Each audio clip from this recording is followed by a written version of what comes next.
आपण सर्वजण इबू शेठच्या घरी जिल्हा परिषद आणि पंचायत समितीच्या निवडणुकीच्या निमित्ताने जमलेलो आहे आणि योगायोगाने आपल्या गावची यात्रा पण आहे। आदरणीय बामणे साहेब, आदरणीय पांडुशेठ गाडगे, आदरणीय NM काळे साहेब, आदरणीय खेळरे साहेब विकास, आदरणीय गुलाबशेठ नेहरकर, आपले जिल्हा परिषदचे उमेदवार कल्पनाताई काळे, पंचायत समितीचे उमेदवार संभाषेठ चव्हाण, पलीकडच्या गावातले पंचायत समितीचे उमेदवार प्रगतताई बडे आणि इथं मंगेशराव खिलारे असतील, आदरणीय दिवेदासजी भोर असतील, विजू शेठने इथं मार्गदर्शन केले, आपले शिरोलीचे सरपंच अजित भाऊ खिलारी आहेत, ताना शेठ आहेत काळे, संतोष शेठ काळे आहेत। आपण सर्वजण इथं निमगाव सवा ग्रामस्थ इथं जमलेलो आहोत।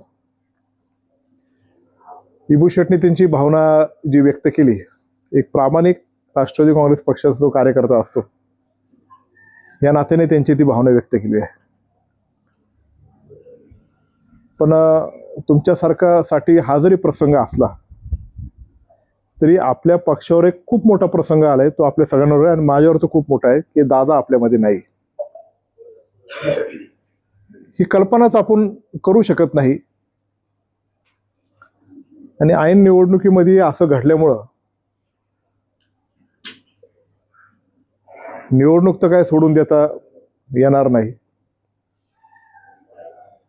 3 दिवस बारामतीला असताना त्या प्रत्येक पवार साहेबांच्या कुटुंबातल्या व्यक्तीने मला सांगितलेलं आहे की उमेदवार अजितदादांनी उभे केलेत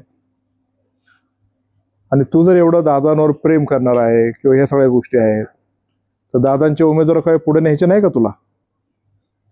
ते लोकांना आणि राष्ट्रवादी काँग्रेस पक्षाला जे आपण एकत्रितपणे केले त्यांना धीर द्यायचा नाही का? दादांचा विचार आपल्याला पुढे न्यायचा आहे। म्हणून आम्ही प्रचाराच्या दरम्यान कुठल्याच प्रकारचं स्पीकरच्या गाड्या वापरत नाही, कुठं वाजंत्री लावू नका असं सांगितलंय, कुठं फटाके लावले नाही। साध्या पद्धतीने प्रत्येक गावात भेट देणे, त्यांच्याबरोबर चर्चा करणे आणि पुढे जाणे। प्रसंग पक्षावर खूप मोठा आहे दादा गेल्यामुळं, पण आपण सर्वांनी तो धीराने धैर्यष्ठाने सामोरं जायला पाहिजे आणि दादाचं कार्य आपल्याला पुढे न्यायचं आहे। या गटाची उमेदवारी देत असताना आपल्याकडे 3 उमेदवार इच्छुक होते। त्याच्यामध्ये कोमलताई कोरडे, कल्पनाताई काळे आणि कविताताई पवार,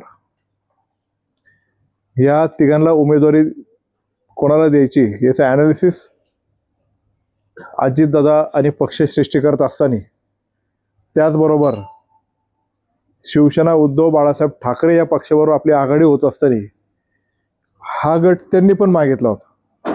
ते म्हणायचे आमचा तालुका प्रमुख आहे, म्हणायचं आमचे पण तालुका अध्यक्ष आहेत, त्यांच्या कुटुंबात आम्हाला उमेदवारी द्यायची आहे, हे आमचं तसं ठरलंच होतं। ते म्हणले आपण मैत्रीपूर्ण लढू, शिवसेनेत उद्धव बाळासाहेब ठाकरे। ठीक आहे म्हणलं, मैत्रीपूर्ण असेल तर लढू, कारण एकाच गटापुरतं अडचण होत असेल तर आपण लढू। पण त्यांचा पठ्ठ्या काय इकडून पलीकडे गेला, त्याच्याबद्दल तर मंगेशराव काही वेगळं बोलायला नको। राहिला विषय आपल्या कुटुंबातला, परिस्थिती आणि प्रसंग असा निर्माण झाला की आपले हे जे उमेदवार आहेत ते कोण काही कमी नव्हतं, सगळे तुल्यबळच होते। ज्याला उमेदवारी दिली नाही ते काही तुल्यबळे असं मी तुल्यबळ नव्हते असं पण मी म्हणत नाही, किंवा ज्यांना उमेदवारी दिली ते तुल्यबळ नाही असं पण नाही। पण एक दिलाने एक विचाराने जर पुढे गेलो तर पक्ष मोठा होणार आहे, नाही तर याच्या त्याच्या भांडणामध्ये आपल्याला नुकसानच होणार आहे। मग जेव्हा या निवडणूक लागली, निवडणुकीची प्रक्रिया सुरुवात झाली, तेव्हा तालुका अध्यक्ष म्हणून पांडुरंग पवार साहेब असतील किंवा इतर जे इच्छुक उमेदवार असतील, जे कोणी असतील, तेव्हा गावागावी मिटिंग व्हायची आणि गावागावी मिटिंग होत असताना प्रत्येक गावात मिटिंग झाली, म्हटले की पक्ष जो निर्णय घेईल त्याच्या मागे आपण सगळ्यांनी उभं राहायचं, ते स्वतः सांगत होते। आता परिस्थिती आणि प्रसंग असा निर्माण झाला की पलीकडचा उमेदवार पलीकडच्या यांच्या पक्षापेक्षा पलीकडच्या पक्षात जो यांना मान्य नाही तिथे गेल्यानंतर तिथं आपल्याला सर्व ॲनालिसिस करूनच पुढे उमेदवारी काढावी लागेल, अन्यथा पर्याय नाही। हे दादांच्या लक्षात आल्यानंतर त्यांनी तो निर्णय घेतला आणि तो निर्णय घेत असताना पांडुरंग पवार साहेब आणि त्यांच्या काही लोकांबरोबर मी चर्चा सुद्धा केलेली आहे। संभाष शेठ, तुमचा आग्रह होता, तुम्ही आणि संतोष गाडगे माझ्याकडे आले होते, तुम्हाला 1-2 दिवस मी आधी काय म्हणालो की अजितदादांच्या ॲनालिसिसमध्ये त्यांचं असं म्हणणं आहे की पुढचा उमेदवार जर असा असेल तर आपल्याला कल्पनाताईला उमेदवारी द्यायला लागेल. तरी सुद्धा माझा शेवटपर्यंत दादांकडे आग्रह आहे आणि त्यांना सांगितलं की दादांची ओळख तुमची पण आहे सगळ्यांची, तुम्हाला पाहिजे तर तुम्ही दादांशी चर्चा करा. बोललो तेव्हा नव्हतं बोललो, किती दिवस आधी बोललो होतो, 2 दिवस आधी बोललो होतो, पण तरी सुद्धा ती परिस्थितीनुसार निर्णय घेतला. आणि सांगून समजून सुद्धा जर अशा पद्धतीचं असेल तर हे योग्य आहे असं मला वाटत नाही. मी छोटा आहे, मी लहान आहे, मी काय त्यांच्या एवढा मोठा नाही त्यांना सांगण्यात, ते मार्गदर्शकच आहेत. पण पक्षाच्या भूमिकेतून पुढे जात असताना आपण काही तारतम्य हे पाळलेच पाहिजे. शेवटी दादांबरोबर चर्चा करत असताना दादांनी पण तेव्हा सांगितलं होतं की 5 वेळा आपण साहेबांना तिकीट दिलेलंच आहे. एकदा पंचायत समितीचं, 4 वेळा जिल्हा परिषदचं, एकदा त्यांचा पराभव झाला, एकदा उपाध्यक्ष केलं होतं. आणि आतापर्यंत काय कमी होतं? जे सांगाल ते करण्याचं काम पक्षाच्या माध्यमातून असेल, दादांच्या माध्यमातून मी असेल, ते आम्ही करत आलेलो आहे. मी 23-24 तारखेला त्यांच्या घरी पण इथं निमगाव सभेमध्ये आलो होतो. बसून आमची चर्चा झाली साधक बाधक, आणि आमचं त्यांना काय वाटतं ते बोलले, मला काय वाटतं ते मी बोललो, आणि त्याच्यातून आम्ही मार्ग काढला. ठीक आहे म्हणले, लोकांशी चर्चा करतो. अजितदादांचा फोन झाला.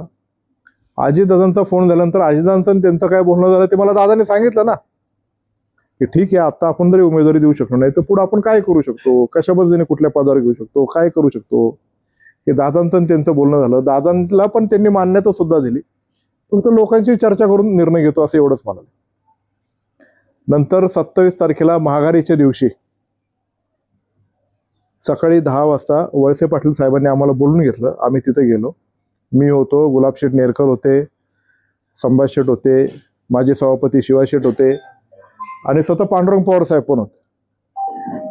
वळसे पाटील साहेबांची तब्येत बरी नसताना सुद्धा 1 तास आमची तिथे चर्चा झाली. साहेबांनी सांगितलं अशा प्रसंगामध्ये आपल्याला समजुतीने पुढे जावं लागणार आहे, आणि समजुतीने पुढे जात असताना तुम्ही एक ज्येष्ठ आहात, तुम्ही जरा शांततेमध्ये घेतलं पाहिजे आणि पक्षाला हानी पोचेल असं केलं नाही पाहिजे. साहेब नंतर आतमध्ये गेले. त्यांनी सांगितलं की मी काय आता 4-5 ठराविक लोक आहेत त्यांच्यावर चर्चा करतो आणि निर्णय घेतो, पण त्यांनी काही निर्णय घेतलेला नाही. एवढंच काय तर 27 तारखेला त्यांना सांगितल्यानंतर मी आदिवासी भागात 12 तांबे गटात माझा दौरा चालू होता. त्या आदिवासी भागात फोनला रेंज नसती. आमच्या ड्रायव्हरच्या मोबाईलवर अजितदादाचा फोन आला. मी तिथं नव्हतो, मी खाली गेलो होतो त्या गावांमध्ये. मी त्या ड्रायव्हरला म्हणलं अरे मला फोन तरी द्यायचं, त्याचं नाव बारकू आहे, संतोष नाव जर टोपण नाव बारकू. त्याला नाही ते 1 मिनिटं बोललं. म्हणलं काय बोलले? म्हणजे अजितदादा फक्त एवढंच म्हटले की पांडुरंग पवारांनी माघार घेतली का? मी त्यांना सांगितलं नाही घेतली. एवढीच चर्चा आहे. बोलले बरं ठीक आहे. रात्री मी जेव्हा खाली गेलो 10-10:30 वाजता दादांचा माझा फोन झाला. दादा म्हटले परवा सभेला येऊ का? म्हणजे 29 तारखेला लगेच नका येऊ, नंतर या. मग आमची 1 तारीख ठरली. 1 तारखेला 2 ठिकाणी सभा द्यायचं त्यांनी ठरवलं. एक आरेमाळशाच पट्टात आणि एक मीना खोऱ्यामध्ये 2 ठिकाणी सभा घ्यायचं. आमचं असं टेंटेटिव्ह प्लॅनिंग झालं. काही लोकांची मी चर्चा केली, बामणे साहेबांची पण मी चर्चा केली की आयर साहेबांची वेळ घ्या आणि आपण असं एकत्रित पुढे जाण्यासाठी.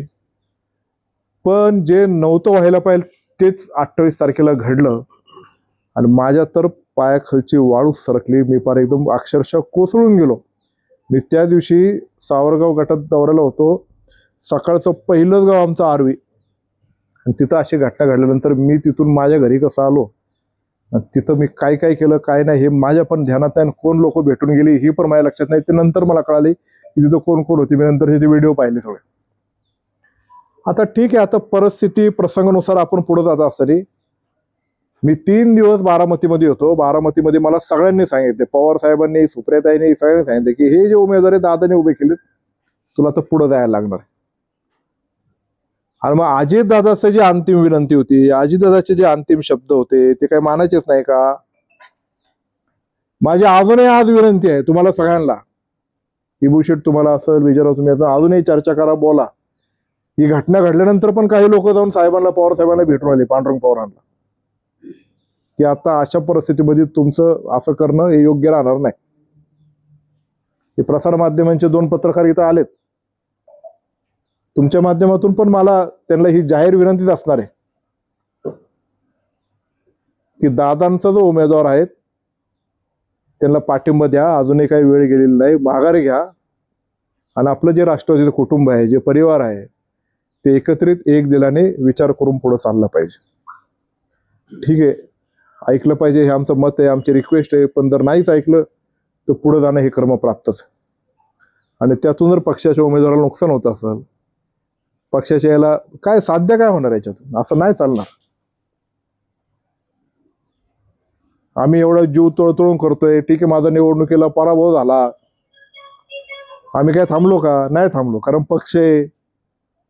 मला 48,000 मतं मिळाली. मी जर 48,000 तरी माझा विश्वास टाकला त्यांच्यासाठी, तर मी लढन का नाही करायचं का? आता पक्ष आहे मागं, अजितदा आपल्या मागे उभा होता. आता दादा बिचारा नाहीये, आपल्याला पुढे जायचंय.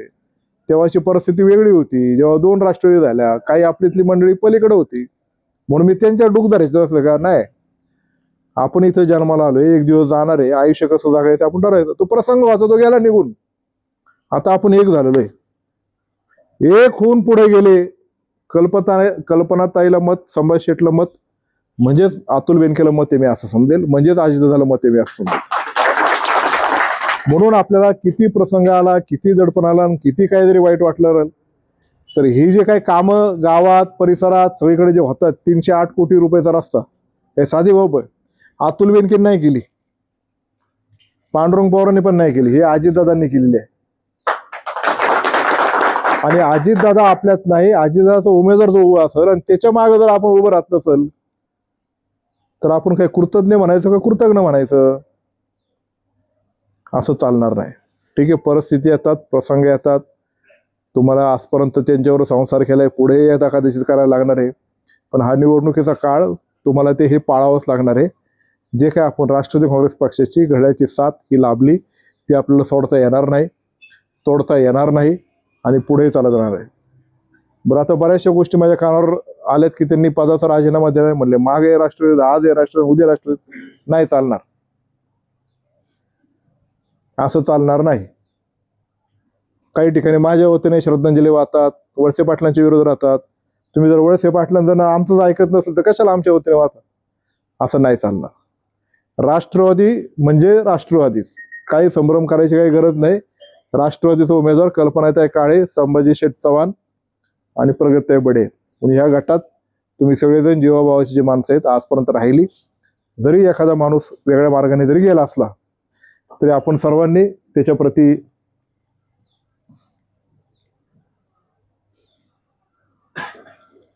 त्यांना मी निश्चित प्रकारे आपण सर्वांनी घड्याबरोबर उभं राहावं अशी मी तुम्हाला विनंती करतो.